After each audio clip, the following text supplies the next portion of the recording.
Shavua Tov, a good week to you, my holy sisters and brothers. It's great to be learning with you on a Saturday night and starting the week right.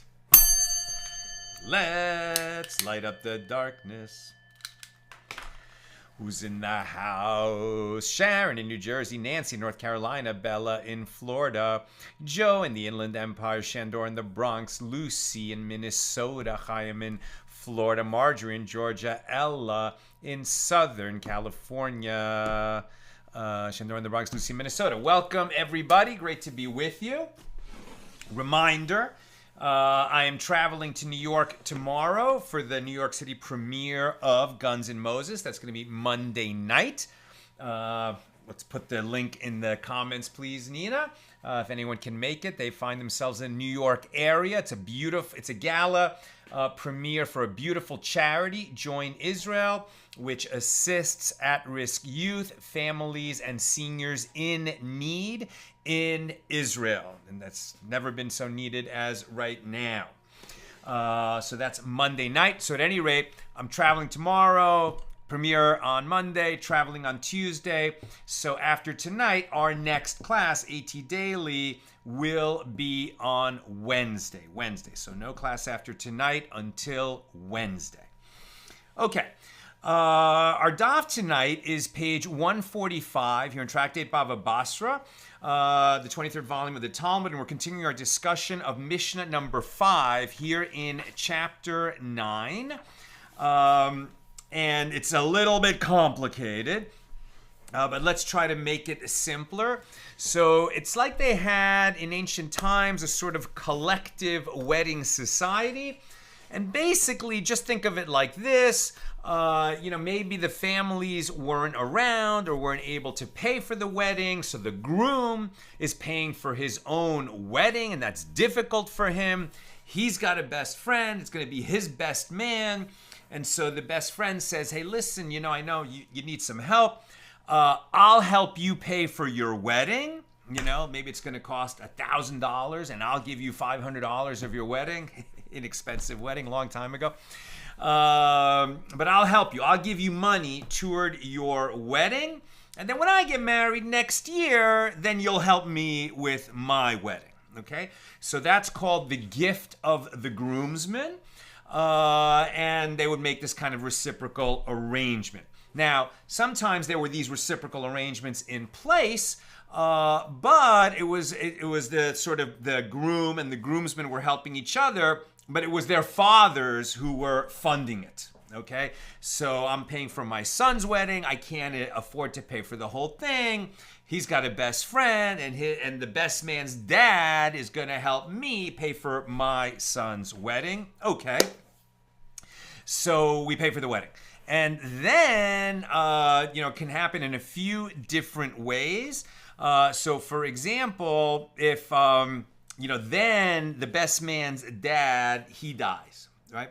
So now when we go and return the favor, right, when he's going to get married later and I'm going to pay it, or let's say he's not getting married, but they would like to collect that money. Because when the dads get involved, it becomes a little bit more formal and collectible in court. They're going to discuss that in a minute. And so now when I, on behalf of my son, I'm going to give money to the best man's, it's going to his dad. But if the dad has died, right, then it's like money going to him, to the best man. But now that the dad put out money and the dad is receiving back money, there becomes a question, well, wait a minute. The dad is receiving that money. If it goes to the dad, maybe it's going to be used to pay for that son's wedding. Maybe it should be collected and distributed among him and his other sons. In other words, the heirs of that father. So in other words, when the reciprocal gift of the groomsmen comes into that family, does it go to that particular son who was the best man at my son's wedding? Or is it divided among the brothers because it's actually property of the estate that goes down to all the brothers and not just that one brother who served as the best man over here? So that's one of the questions involved. And then they were borrowing some law about that, where you have the case of a woman who was betrothed and received betrothal money, right? So when the husband betrothed her, he had to give her something of value. Maybe she was from a well-to-do family. Maybe, she was a very prized potential bride for whatever reason. So they paid a big betrothal gift, right? The groom, the guy who's betrothing this woman. It's like an engagement, but remember, betrothal is not an engagement. When you break off an engagement in this country, okay, so they never got married. They just broke off the engagement. When you break off a betrothal, you have to actually give a get, right? A document of divorce in order to sever that bond. But there's also the question of, does the betrothal money get returned? So one view is that, we gave you the money so that there would be a betrothal. And then what happens if, for example, the groom dies, right? So she's not getting married, not because she broke off the betrothal, but because the guy who betrothed her died. Now the family comes along and says, well, give us the betrothal money back because you're not marrying our son who died. And she says, hey, it's not my fault we're not getting married. Give me my husband and I will rejoice with him. Since they can't provide the husband, she's not going to give back the betrothal money. And then they're going to borrow that principle in the case of these reciprocating gifts of the groomsmen, where if perhaps the groomsman dies, right, and so now the family says, okay, well, he gave you money for your wedding, now return that money, right? It's like we lent money to your family, now return that money to our family. And this guy says, or his father says, well, or let's say the groom says, hey, give me my groomsman and I will rejoice with him. He's not available now to get married for me to go and rejoice with him and pay back that gift. So I don't have to pay back the gift. It was with the understanding that he'll help me pay for my wedding. I'll help him pay for his wedding. Sadly, he died. He's not going to have a wedding. So I'm not giving this money back because it was not a loan. It was the gifts of the groomsmen, which is like a loan, but is not a loan. Okay? So these are the kinds of issues that are at play here. We're going to pick this up at the bottom of page 144b. Isn't it taught in a baraisa with regard to similar circumstances? This is where we're going to compare the gifts of the groomsmen to the betrothal money that a groom would give the prospective bride.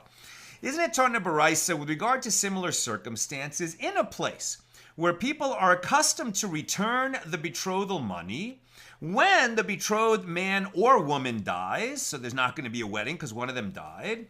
So in a place where they're accustomed to return the betrothal money, they return it. And in a place where the custom is not to return it, they do not return it. Right? So the halacha in these situations follows the custom that is locally in place. And Rav Yosef bar Abba says that Mar Ukva says that Shmuel says they taught this only with regard to when the woman dies, in which case one follows the local custom. But if the man dies, all agree that they do not return the money. And what is the reason for this? Since she can say, give me my husband and I will rejoice with him. I.e., it is not my fault that we are not getting married. He's dead. He's not here. I would marry him if he was alive. Therefore, I'm not required to give their betrothal money back.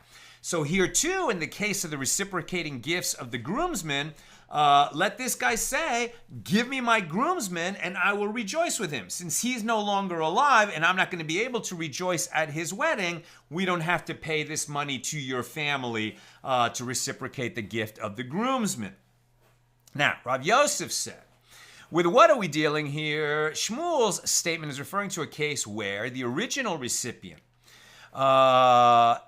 in reciprocation, rejoiced with the brother who brought the gifts of groomsmen during the 7 days of the wedding feast, but did not suffice to repay him before the brother died.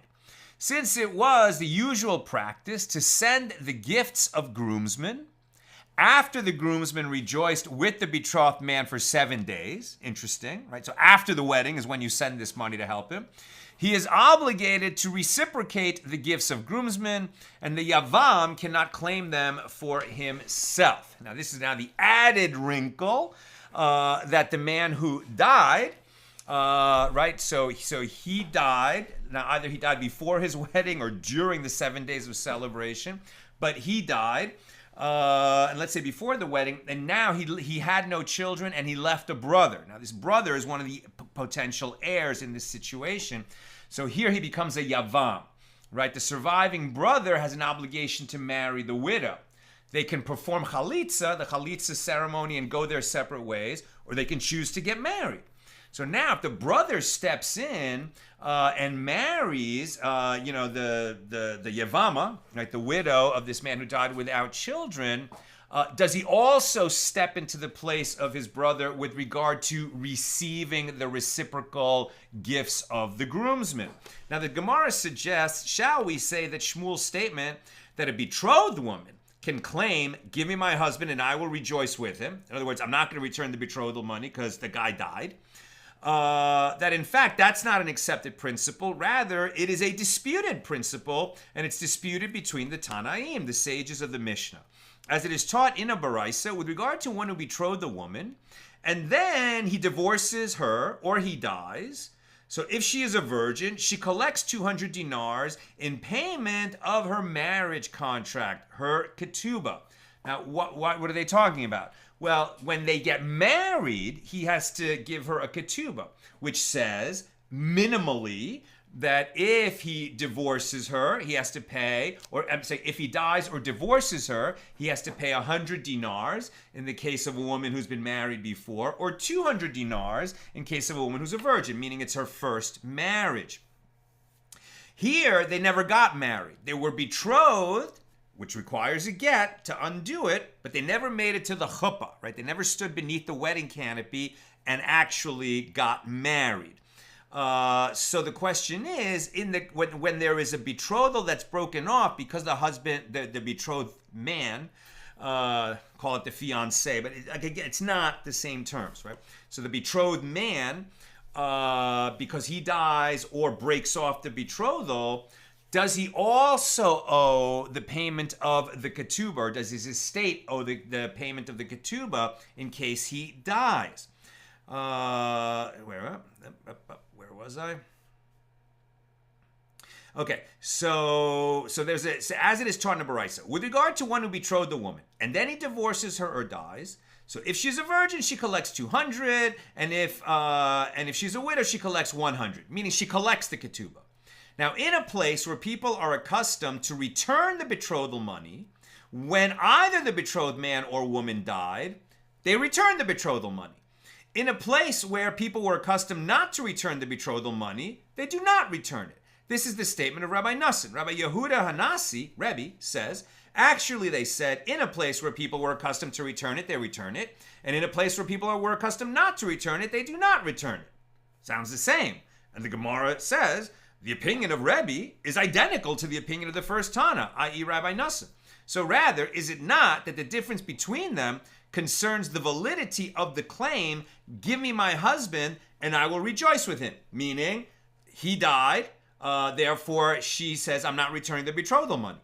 And the statement in the Baraisa is incomplete, and this is what it is teaching. With regard to one who betrothed a woman, and then the betrothal is terminated, if she's a virgin, she collects 200 dinars as her marriage contract, and if a widow, she collects 100 dinars. And in what case is this statement said? It is said where he retracted, he breaks off the betrothal, either he died or divorced her. But with regard to where she died, the law is as follows. In a place where people were accustomed to return the betrothal money, they return it. And in a place where people were not accustomed to return it, they do not return it. And this applies specifically to where she died. But if he died, they don't return it.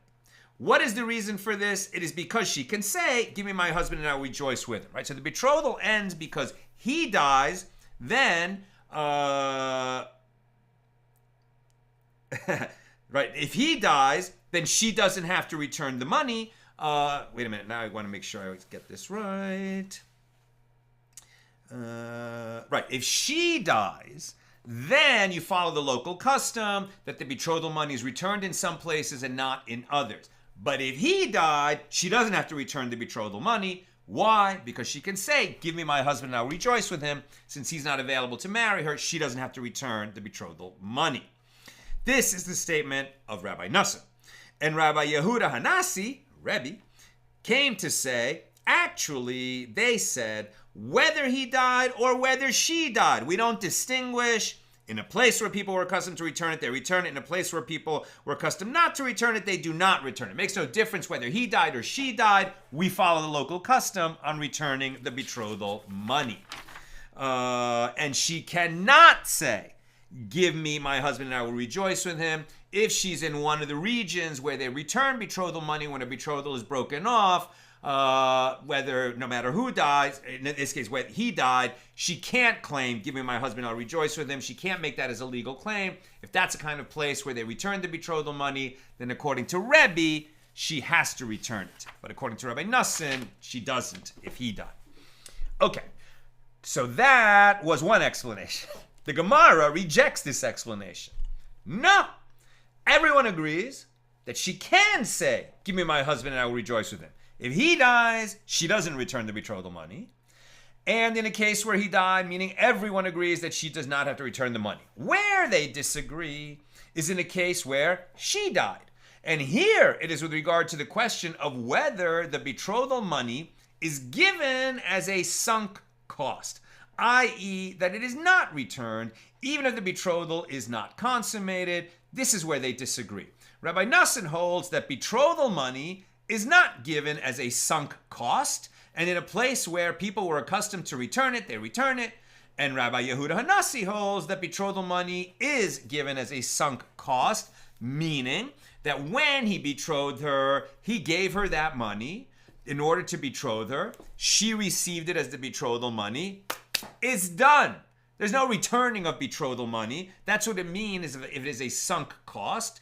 And if she died, okay, so that money goes wherever, whatever other property she had in addition to that money, it goes to her heirs. If her father's still alive, it goes to her father and becomes part of his estate, but it is a sunk cost, right? And Rabbi Nassan says, no, it's not a sunk cost. It contemplates that at the end of this betrothal, there will be a marriage. And if there's no marriage, we give back the betrothal money in a situation where she died. That's what Rabbi Nassan says. Now the Gemara asks, but doesn't the Baraisa teach that according to Rabbi Yehuda Hanassi, in a place where people were accustomed to return it, they return it? This indicates that Rabbi Yehuda Hanassi does not hold that betrothal money was given as a sunk cost. There is a returning. And the Gemara replies, this is not referring to the betrothal money. which is not returned in any event, because it is a sunk cost. This is what the Baraisa is saying. But with regard to presents, which the betrothed man sent his betrothed following the betrothal, certainly in a place where people were accustomed to return them, they return them. Now the Gemara notes, the dispute between these Tanaim in the following Baraisa is like the dispute between those Tanaim that we just mentioned, as it is taught in a Baraisa, in a case where the man betrothed the woman with a talent of silver, which is equivalent to 6,000 dinars, big money. If she was a virgin, she collects in payment of her marriage contract 200 dinars over and above this amount. And if she was a widow, she collects 100 dinars over and above this amount. This is the statement of Rabbi Meir, meaning that even though you betrothed her with this huge amount of money, and then you broke off the betrothal, so she gets that amount of money, she can keep that, and on top of that, the minimum value of the ketubah, which is 200 dinars for a virgin or 100 for a woman who's been married before. This is the statement of Rabbi Meir. Rabbi Yehuda says a virgin collects 200 and a widow 100, and she returns the rest of the betrothal money to him. The ketubah payment, yes, but this huge betrothal, no. Now what? How did this? I'm sorry, I just want to make sure.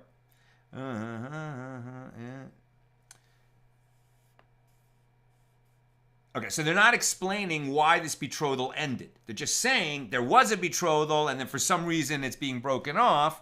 They didn't say who died or who broke it off, but if it's broken off, according to these Tanaim, right, according to Rabbi Meir, she keeps the betrothal money and gets the payment. So since there has to be either a divorce or the death of the man, if there's a ketubah, right? It's not that she died or broke it off. It's that he's breaking it off or he died. So, says Rabbi Meir, she keeps the betrothal money and gets the ketubah on top of that. Rabbi Yehuda says she gets the ketubah money, but not keeping the betrothal money. Rabbi Yosei says, if he betrothed her with 20, he gives her 30 halves. If he betrothed her with 30, he gives her 20 halves. As the Gemara will explain. This is totally cryptic. We don't know what this means. The Gemara clarifies the Baraisa. With what are we dealing? If we say that the Baraisa is referring to when she died, is she entitled to receive payment of her marriage contract? Obviously, we're not talking about a case where she died if there's payment of the ketubah. Rather, perhaps the Baraisa is referring to where he died. In which case, why does Rabbi Yehuda state that she returns the rest of the betrothal money to him? Why is she returning money to him if he's dead? Let her say, give me my husband and I will rejoice with him. Rather, perhaps the Baraisa is referring to the case of the wife, meaning the betrothed, of an Israelite who committed adultery. An unusual, but an unusual circumstance that produces a different result. So far, we've been talking about a betrothal that is broken off because he died, or he broke it off and gave her a get, or because she died or wanted to withdraw from it. No, now it's something different. What if whilst they were betrothed, she went and slept with another man? That is adultery, because breaking off a betrothal requires giving a get, a bill of divorce. If she cheats during the betrothal period, that is adultery. Now, if she committed adultery, then she cannot claim that she is available to marry her betrothed, give me my husband, I'll rejoice with him, because she is now prohibited to him. Because she committed, if a wife commits adultery, then the husband and wife are prohibited to each other. That's it. They have to split up, according to halacha. So they cannot get married, even if he wants to forgive her, if they're going to follow the halacha. So the Gemara challenges, but this is also difficult, as with what circumstances the Baraisa dealing? If it is referring to where she committed adultery willingly, is she entitled to receive payment of the ketubah? There's no ketubah if she committed adultery. He definitely doesn't have to pay the ketubah if she committed adultery. And we're talking about a case where there's payment of the ketubah. Why would that happen? So far, we've ruled out all of the possibilities. It can't be that she broke it off right? It can't be where he died, in which case Rabbi Yehuda wouldn't have said she returns the money. So rather, maybe it's where she committed adultery, but it can't be adultery because there's a payment of the ketubah. So what are we dealing with? If it is referring to where she committed adultery willingly, is she entitled to payment of the marriage contract? No. So rather, it is referring to a case of rape. But in that case, she is permitted to him. Why should she return the betrothal money? They don't have to break off the betrothal. If she was raped, it's a tragedy, but it doesn't affect their betrothal. She remains permitted to him, and they can go ahead and get married. Unless he's a priest, right? Unless he's a Cohen. Then we have a real tragedy. Rather, the Baraisa is referring to the wife, meaning the betrothed, of a Cohen, and she was raped, and now she's prohibited from engaging in intercourse with her betrothed. They cannot proceed with this marriage. If they do, he will become a halal. He'll be disqualified from serving in the temple. Now that the temple is not standing, maybe different laws apply. You'd have to talk to your rabbi. But when the temple is standing, and if he's contemplating serving in the temple as a priest, tragically, if his wife is raped, so she was with another man, he can't remain married to her and serve in the holy temple. So this must be the situation where they become prohibited to each other. It's not like either one is breaking off the betrothal, but it has to be broken off. So now he paid a bunch of betrothal money. Does he get that back? There's a ketubah. Does he have to pay that? So what's happening? She therefore cannot claim, give me my husband, I'll rejoice with him, because they can't get married. Yet she is entitled to receive payment of her marriage contract. She does get the ketubah payment. And the Tanaim disagree with regard to whether the betrothal money is given as a sunk cost or not. Rabbi Meir holds that betrothal money is given as a sunk cost. She keeps the money. She doesn't have to give it back.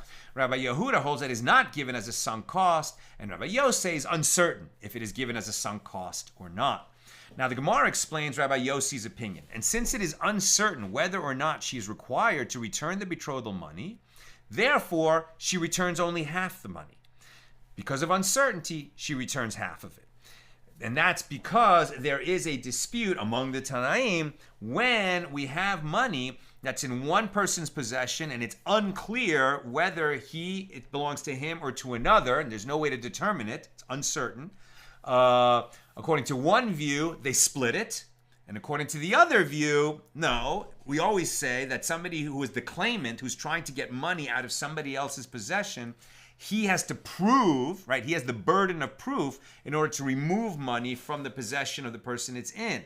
And since it's an uncertain case where we're not going to be able to prove that, he ends up getting nothing, right? So that's why Rabbi Yossi would say, no, uncertain, they divide it. And he holds that in case of uncertain, we follow Sumakos where they divide. But the majority say, no, our standard principle in litigation is if you want to remove money from someone else, you have the burden of proof. If you can't meet the burden of proof with certainty, we're not going to extract money from that person.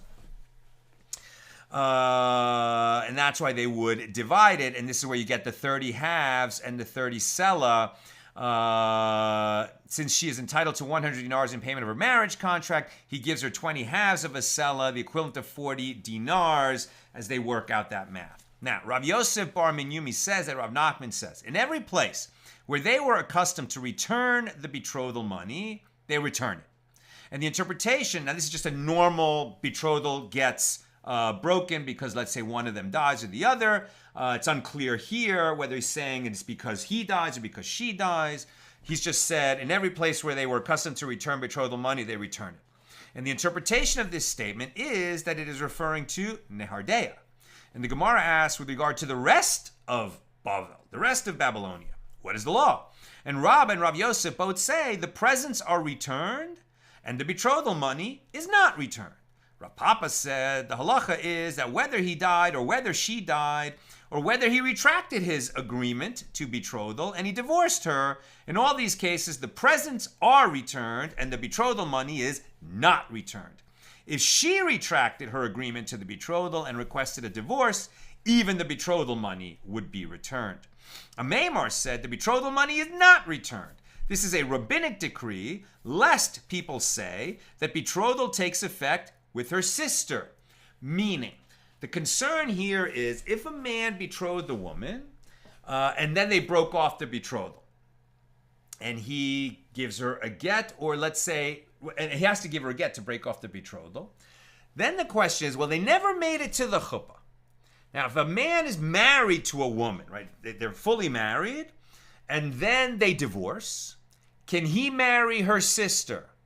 No, right? That's a Torah prohibition. You can't marry a woman and her sister. Even if you divorce the woman, you can't marry her sister. If the first one dies, then you can marry her sister. But if she's still alive, even if you're divorced, you can't marry her sister. Well, what if you weren't fully married? What if you were only betrothed and then the betrothal was broken off? Then can you marry the sister? Seems like no, since betrothal is enough of a marriage that requires a bill of divorce to break it off. Therefore, he shouldn't be able to marry her sister. This is what a Maimar is saying. The betrothal money is not returned. And this is a rabbinic decree, lest people say that betrothal takes effect with her sister, meaning that you can betroth the sister after you're betrothed to this woman and broke it off, then you could betroth the sister. And I remember saying, no, you can't do that. And if we return the betrothal money, people might think that you can do that, but you can't do that.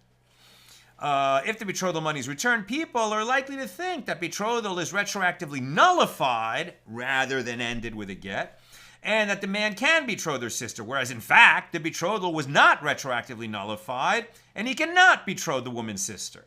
Rav Ashi said, her get, her bill of divorce, proves for her that she was betrothed. So this concern about returning betrothal money, we shouldn't be concerned about that in terms of people will think that he can betroth the sister. Everyone knows that to end the betrothal, you have to give a get, and the get shows that he can't go and betroth the sister. And the Gemara comments, and this statement of Rav Ashi is a mistake, since there are those who heard about this, the return of the betrothal money, but did not hear about the get, which would seem to indicate that we don't return the betrothal money. And we saw most of the opinions say you don't return the betrothal money. And one reason for that is that the guy might think he can go and betroth the sister, and he can't. Okay. Getting back to our Mishnah, which was not about betrothal, but rather about these reciprocal gifts of guys who, one is a groom, one is a groomsman, and the groomsman helps the groom pay for his wedding, and then later the groom is going to help that guy pay for his wedding, and the fact that they have fathers who might be involved in this financing arrangement, and they have brothers, and a father could die, and when their money is paid back, does it go to this brother or to all his brothers as part of the estate? We're back to this question.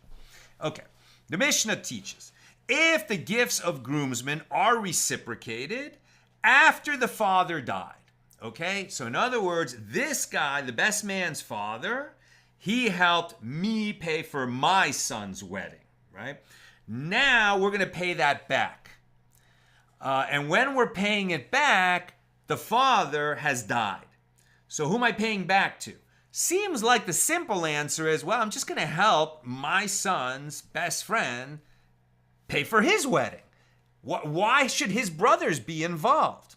But since really the father helped me and now I'm paying back to the father, so when money goes back to the father who's no longer alive, no longer earning income, no longer able to provide for his family, so any money that comes in, even though it was part of this reciprocating gifts of groomsmen, from that family's point of view, they've lost their father. Now some money's coming in. They're saying, well, our father paid for something and now money's coming back. It goes to the estate, the common estate of all the brothers, not just the one who's now getting married or might stand to get married. Right? So if the gifts of the groomsmen are reciprocated after the father's death, they are reciprocated to the middle, meaning it goes to the estate, not just to the one brother who was the best man of my son when he gets married. It goes to the middle because gifts of groomsmen, when they're paid for by the fathers, are a legal debt owed to the father and collectible in court. So as I said, it's not just that that boy helped my boy pay for his wedding. It's that that father helped me pay for my son's wedding. And now I'm sending money back to that man, but he died, so it goes to the estate, not for the account of the one son, but to the estate on behalf, which it passes to all the sons, all the heirs. The sages taught 5 statements were said with regard to gifts of groomsmen. Number 1, they are collectible in court. Number 2, they are reciprocated only at their relevant time, i.e. at the groomsman's own wedding. So we can't just, it's not that we send back the money whenever we feel like it. It's he sent money over to us when my son's getting married. We don't have to send money back until his son is getting married. So at the relevant time. And such payments are not subject to the prohibition of interest, meaning it is permitted to reciprocate with a gift of greater value than the original gift. Now that shows you right there that it is not a loan, right? Because if he gave us $1,000 to help us pay for my son's wedding, and then, a few years pass before he gets married, and, he's having a big wedding. I, in the meantime, have prospered, and I'd like to just contribute more. So I'm going to send over, $5,000. Then that is a much bigger payment than what they sent to us. Normally, if it's a loan and he lends me $1,000 and I send back $5,000, that's entirely prohibited as usury, right? You can't lend at interest between Jews. But this is not a loan. It's the reciprocating gifts of groomsmen. So if we want to send a bigger gift, we can. And the sabbatical year does not abrogate them because it's not a loan. So when the sabbatical year comes and abrogates loans, this is not included in that. And 5th, the firstborn does not take a double portion of them, meaning if we're sending it to the father, but the father has died and it's going to go down to the collective estate of all the brothers, you might think that the oldest among those brothers gets a double portion of it, like he gets a double portion of the estate, but not of this kind of payment. No double portion for the firstborn. Now we're on page 145b. The Baraisa states that gifts of groomsmen are collectible in court. What is the reason for this? It is that they are considered similar to a loan. The Baraisa states, and they are not subject to the prohibition of interest. And the reason for that is that it was not with that in mind that he gave him a larger gift. It wasn't to pay interest. Rather, he did so on account of his joy at his friend's wedding. And the Baraisa states, and the sabbatical year does not abrogate them. And the reason for this is that one cannot read the verse concerning the abrogation of debts during the occurrence of the sabbatical year, Deuteronomy 15:2, which states, he shall not exact it of his neighbor and his brother, because the Lord's release has been proclaimed. We don't read that verse with regard to gifts of groomsmen.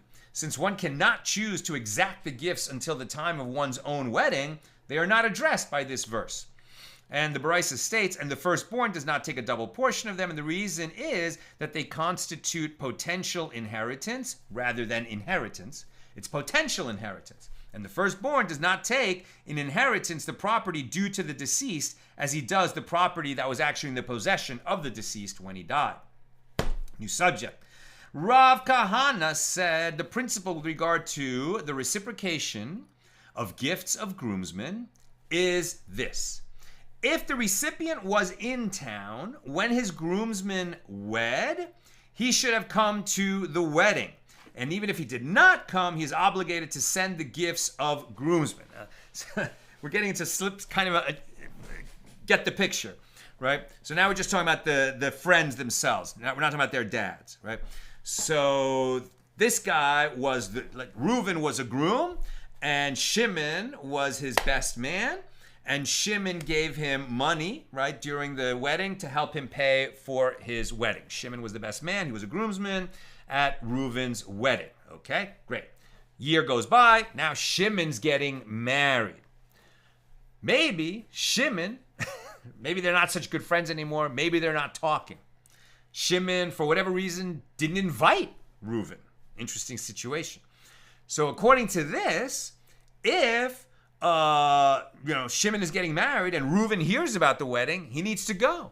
Maybe he didn't get invited because it was just an oversight or the invitation got lost. But then he hears about it, that Shimon's getting married. He needs to go to Shimon's wedding. And even if he doesn't go, he needs to reciprocate the gift of money that Shimon gave him for his wedding. If the recipient was in town when his groomsmen wed, right? If Reuben was in town when Shimon got married, he should have come to the wedding. And even if he did not come, he's obligated to send the gifts of groomsmen. If he was not in town, but he was nearby, and he heard the sound of the drum announcing the wedding, he should have come. If he was far away, and he did not hear the sound of the drum, well, the betrothed man, Shimon, should have informed him, should have told Reuben about his wedding. And if Shimon did not inform Reuben, then Reuben has a grievance against Shimon because Shimon did not inform him about the wedding. But Reuben still has to send the gifts of the groomsmen to Shimon.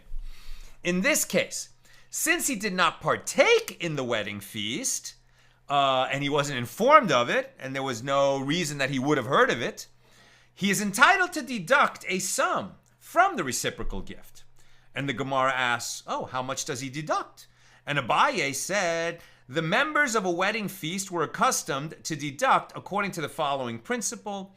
If the gift of groomsmen that the reciprocal giver received was up to a dinar, he now pays nothing. Because what a person brings in his hand, he consumes in his stomach.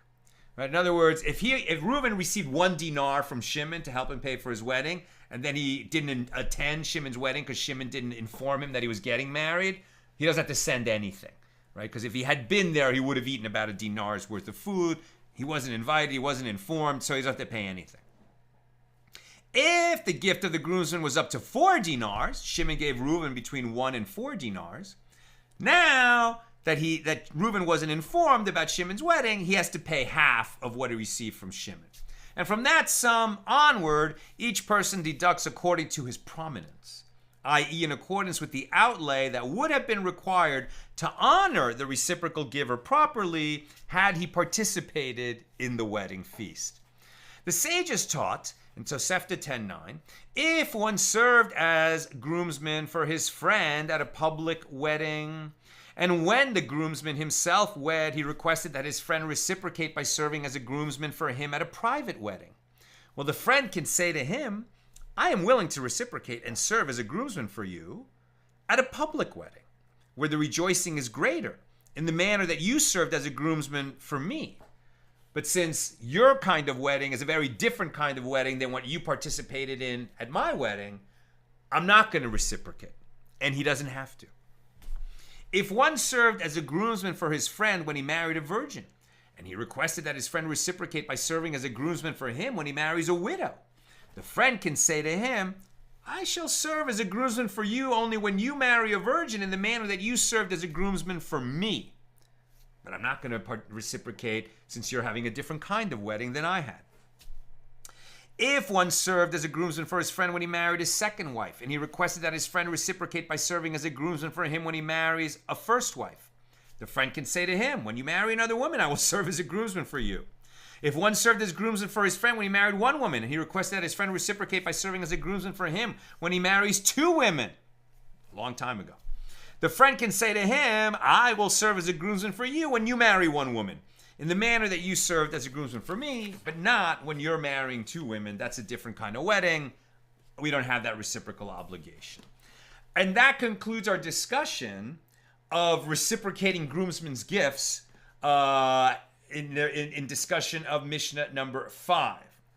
But now, apropos of I don't know what, so maybe somebody can help me see why the Gemara now seemingly inserts some beautiful teachings that I don't know why they're here. It seems to me like it's just an apropos of nothing type of digression, but maybe you can help me see the connection.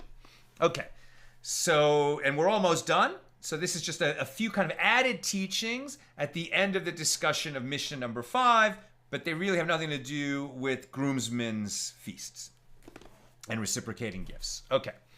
So if you have questions or comments, you can start to get them in now and help me make this connection. The sages taught in a baraisa. There are different types of Torah scholars. There is a scholar who is wealthy in property and wealthy in fame. This is the master of homiletics, right? They're not saying that he owns a lot of land or that he's famous. What they're saying is these are metaphors for the type of Torah scholar he is. In other words, what is his expertise? So one who is, metaphorically speaking, wealthy in property and fame, this is a master of homiletics, one who can interpret Torah verses. There is the scholar who is wealthy in coins and wealthy in houses. This is the master of dialectics. There is one who is wealthy in oil and wealthy in hidden stores. This is the master of halachic traditions. Everyone is dependent on the owner of wheat. Right? All those expertises are beautiful, amazing, right? And they can sort of metaphorically be characterized in these ways.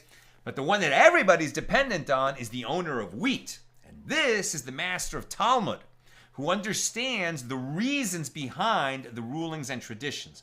So the experts in homiletics and the experts in dialectics and the experts in halakhic traditions, all of them are dependent on the master of Talmud because he's able to synthesize and understand where the dialectics and homiletics and halakhic traditions are all coming from and how they integrate with each other. Rabbi Zera says that Rav says, what is the meaning of that which is written? All the days of the poor are terrible, and for the good-hearted it is always a feast. Proverbs 15:15. All the days of the poor are terrible. This is referring to the master of Talmud, who is wearied by the difficulty of his Talmud study. And for the good-hearted it is always a feast. This is referring to the master of Mishna, who recites the Mishnayos by rote, and he's not wearied thereby. It doesn't cost him as much in time and effort and toil, whether it's mental or physical. Rava says the opposite is true. And this is consistent with that which Rav Misharshia says in the name of Rava. What is the meaning of that which is written? He who quarries stones shall be hurt by them, and he that chops wood shall be warmed thereby. Ecclesiastes 10:9. Well, he who quarries stones shall be hurt by them. These are the masters of Mishnah. They exert themselves to memorize the Mishnayos, but since one cannot reach practical conclusions from the Mishnah, they're comparable to one who carries a heavy load without benefiting from it. He that chops wood shall be warmed thereby. These are the masters of Talmud, who attain the benefit of their exertions in the form of practical conclusions to questions that come up. What should we do? What is the law? Now, the Gemara cites other interpretations of this verse. Rabbi Hanina says, all the days of the poor are terrible. This is referring to one who has a wicked wife. And for the good-hearted, it is always a feast. This is referring to one who has a good wife. Rabbi Yanai says, all the days of the poor are terrible. This is referring to one who is delicate and overly sensitive because he constantly encounters unpleasant situations. And for the good-hearted, it is always a feast. This is referring to one who is relaxed and not particular with regard to his food or his surroundings. It's much easier for him to enjoy life. Rabbi Yochanan says, all the days of the poor are terrible. This is referring to an empathetic person because he is constantly affected by the suffering in the world. And for the good-hearted, it is always a feast. This is referring to a cruel person who is not pained by the suffering of others. And Rabbi Yehoshua ben Levi says, Rabbi Yehoshua ben Levi says, all the days of the poor are terrible. This is referring to a person of impatient disposition. And for the good-hearted, it is always a feast. This is referring to a person who is patient. Top of 146a. And Rabbi Yehoshua ben Levi says, is it so that all the days of the poor are terrible? But aren't there Shabbatot, right? Shabbosos? Isn't there Shabbat every week? And festivals, when even the poor enjoy their meal and rest? Rather, explain this in accordance with the statement of Shmuel. As Shmuel says, a change of regimen causes the onset of intestinal disease. And as a result, the poor suffer even from a change for the good. Here we went from the metaphoric to the actual. We're actually talking about the poor, right? And they're saying, well, the poor, do poor people suffer every day of their life? Don't they at least have Shabbos and festivals when they can receive charity so they can have a good meal? And Shmuel is saying, yeah, but if they're just used to eating so little and then they suddenly have abundance, that can hurt them too. It is written in the book of Ben Sira, all the days of the poor are terrible. Ben Sira says the nights as well. His roof is at the lowest point of the roofs. The rain of roofs go onto his roof. His vineyard is at the height of the mountains. The soil of his vineyard goes down into other vineyards. Right? It's really tough to be poor, and people who are not poor don't even appreciate how tough it is because there's so many ways, so many constant humiliations, difficulties, challenges that the poor meet, and you should be mindful, and this should inspire more tzedakah, more charity giving. Okay, we'll take a couple questions, and a reminder, no class, no AT Daily tomorrow, Sunday, Monday, or Tuesday, because I'll be traveling to the New York City premiere of Guns N' Moses, and we will resume AT Daily at its regular time on Wednesday, God willing, regular Wednesday time, 6 p.m. Pacific. 2 questions. Sharon. So, virgin gets betrothed, but her intended husband dies, and she keeps the betrothal money. Right? Seems like, yes. She gets betrothed again. Is she still considered a virgin for her subsequent betrothal? What a good question. I'm not sure, because I'm not a poskening rabbi, but it seems to me that she is a virgin. We know she's a virgin because she's assumed to be a virgin when she was betrothed. They never made it to the chuppah, so there's no reason to believe that she's not a virgin. Maybe the question you're asking is, yes, but she already received a ketubah payment as a virgin. Can she get 2 ketubah payments as a virgin? It's a great question, Sharon. I'm not sure. On the one hand, she is a virgin. It wasn't her fault that during her betrothal to her first husband, he died, and so she received that ketubah payment and kept the betrothal money. If someone challenges her, she says, "Give me my husband, and I will rejoice with him. It's not my fault." So when she marries again, and God willing, she gets to the chuppah, and now she receives her regular ketubah. And that ketubah, should hold that she gets the same rights as any virgin bride would, because she is a virgin, I think. But maybe since she went through that betrothal process once, she doesn't. So I just don't know the answer offhand. We'd have to look it up. Great question. It shows, once again, as always, Sharon, you understand the issues with total sharpness. Elvis, for your last question about the side discussion, I see these as metaphors for the various strengths and weaknesses that each of us have, underscoring why we study Torah and Talmud together so that our strengths can be combined with synergy. And perhaps that follows on the discussion of the reciprocating gifts of groomsmen, like me and my buddy help each other get married, me and my fellow Torah scholar, I'm not a Torah scholar, but Torah scholars, who help each other, bringing different strains, are participating to the wedding, right? And what is the wedding? The wedding is the wedding between Israel and Hashem, right? And the marriage contract is the Torah. That's a metaphor that's been used many times. That's what I've got for us tonight, and I like it, Elvis, very much. Thank you. And with God's help, we'll be together again on Wednesday when I get back from the trip. Watch the Facebook page and Instagram. I'll try to post a little bit from the New York experience as we open up Guns N' Moses. Guns N' Moses is on the festival circuit now. We're going to be doing, in addition to this New York premiere, we're scheduled to be, the dates haven't been announced yet, but we're going to be in Miami in January, Miami Jewish Film Festival, Atlanta Jewish Film Festival, late February, early March. I think Boca International in March, Tucson. I think actually today we played in the UK Jewish Film Festival. I'd say tonight, but that was hours ago in London. And there's other dates coming online. You can see all of that at gunsandmosesmovie.com. And we are right now in negotiations with our distributor, and we're expecting, God willing, a theatrical release of the movie in April next year. So watch for that in a theater near you. Have a great night and a great week. Shavua Tov, Good Vach.